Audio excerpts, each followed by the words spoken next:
What's up, guys? Welcome back to the UFC arena. Fresh off of UFC on ABC, Max Holloway versus Calvin Kattar. Oh my goodness, Max, Max Holloway, you did not have to do that. You did not have to do Kattar like that. Oh my goodness, that was some licks. Max Holloway just beat Calvin Kattar for 5 rounds, like if he stole something. that was next level. Max looked like a completely different fighter. And the thing is, Max Holloway was already an amazing fighter. And to think, all of a sudden, he found this new level. All of a sudden, he reached Super Saiyan God. I don't understand. As you heard the commentator saying, you heard DC and you heard John Alec, Max Holloway didn't spar for his last 2 camps. And I don't know, like, Max Holloway should never spar again in his life. DC was saying that everybody should just put on the sparring gear, and I agree, because if that's how you're gonna fight, please, what is sparring? Forget that.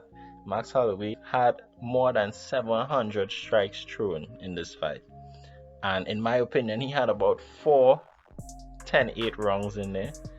Well, I've never heard a scorecard 50-43, 50-43, 50-42. What? That is relic. But wow, Marco was feeling himself tonight, huh? The man was ducking and tipping. The head movement was on point. He was talking to the commentators. He was screaming at Kattar. He was talking to Kattar. He was dodging without even looking. Max, he would look to the side and just pop Kattar with a jab out of nowhere without even looking. Max was on fire, and he really didn't have to do Kattar like that. But Kattar, hats off to Kattar, because Calvin Kattar somehow was still standing at the end of the fight. Can someone please explain to me what Calvin has in his chin? Because that is ridiculous. The elbows that he was eating, the punches that he was eating, the head kicks that he ate, the body shots, like, he's going to be sore tomorrow. Not even tomorrow. He saw now. You saw his nose. His nose is clearly broken. And I don't know how he kept taking punches on his nose and he just refused to go down. So, hats off to Kattar. You cannot deny that this man has heart. You cannot deny that this man has grit. He's a warrior. He refused to go down. That being said, that is not one of the qualities you want to be showing. And Max, I mean, credit to Kattar as well. He did land some good punches on Max Holloway. Max ate them. Max took them. And the output of Max Holloway, I wouldn't be surprised if he broke more records tonight. I'm pretty sure he already has the record for most significant strikes thrown in a fight, in a championship fight at featherweight. I believe that record is with himself and Brian Ortega, but he might have broken it in this fight because the Ortega fight ended at the end of the 4th round, whereas Kattar somehow managed to come back out for a 5th round.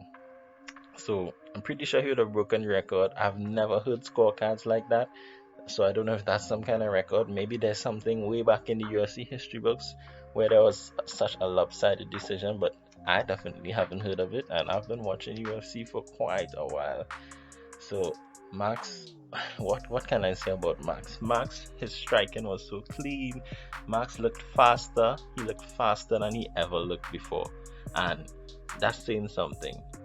And another thing, normally with Max Holloway, he would come out in the first 2 rounds and there would be more of a feeling out process, and he would, look at what his opponent is giving him and see the openings. Not this time. This time he put his foot on the gas and he never took it off. And that is a beauty. That is something to behold. Max Holloway put on a very impressive performance, and what a way to kick off the first UFC fight card on ABC. Like, all those people who've been tuning in and they got to see that performance from Max, that is exactly the kind of performance you want to leave a lasting impression with fans. And it wasn't a quick KO. They got to see a sustained beating over the course of 5 rounds, and it was wonderful to watch. As you all know, I am a Max Holloway fan. I love Max Holloway, so I was excited. I was jumping up. I was like, yes, Max, that's what we're talking about. That's what we're talking about. I couldn't be happier. Hats off to Calvin Kattar. He did a good job staying in that fight. I don't know how he did it, but he did. And I don't want anyone to think that Calvin Kattar is not a good fighter, right? I don't want anyone to reduce how good he actually is, because people have a tendency when someone loses to then say, oh well, they weren't that good. No, Calvin Kattar is good. Calvin Kattar is really good, and it's just that Max Holloway is better, and he went to an even higher level than Max. If you had watched tape on Max Holloway previously, preparing, and you felt prepared, well, you would have been sorely mistaken, because the Max that came in the octagon tonight was completely different. As I said, guys, this is my fresh reaction. I just finished watching the fights 10 minutes ago. I just wanted to give you my raw reaction. So I hope you guys enjoyed this video. If you enjoyed the video, please leave a comment, please like, please subscribe. Please feel free to tell me what you thought about the fights, how you felt, if Max impressed you or not. Maybe you were rooting for Keita. If so, then I'm sorry, but it is what it is, as Max always says. So stay tuned. I'll see you in the next video.